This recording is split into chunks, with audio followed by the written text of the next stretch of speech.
الناس تخاف تحكي. ليش تكره الحشد؟ مو اوادم. انت طائفي. مو اوادم. لا انا مع اقول احترامي، لا لك دقيقه، مع احترامي السرايا السلام وكتائب الامام علي اللي موجوده بالدور، هذول حطهم عقال على راسي، هذول والباقين ما اذوا بشر، يساعدون الشايب، يساعدون الطفل، اخلاق الشيعه الاحرار شايليها سرايا السلام اللي راحت ودت مؤونات في وقت الحشد بس يريد يلتهم الفلوجه. مقتدى الصدر دس سرايا السلام ودت مؤونات الفلوجه، وكتائب الامام علي الموجوده في قضاء الدور هذول اخلاق الشيعه الاحرار، وهذول افتخر بهم اذا اقول لهم هذول اخوتي.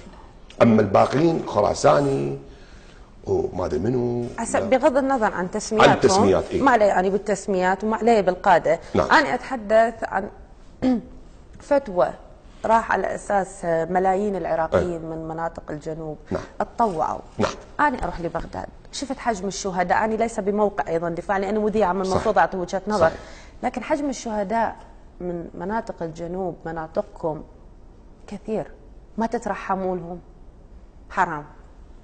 لا تقولون الله يرحمهم. المرجع السيستاني انطاهم فتوى قال لهم روحوا دافعوا عن اخوانكم السنه وروحوا طلعوا الدواعش، جهاد كفائي روحوا طلعوهم، ما قال لهم روحوا فجروا فوق ال 80 جامع. على الاقل ترحم للي طلعوا الدواعش، للي قتلوا او انقتلوا على يد الدواعش او استشهدوا بالاحرى. لا صح، اقسم لك بالله لحد هاي اللحظه، لحد هاي اللحظه ما صارت معركه حقيقيه بين داعش وكذب، كله كذب.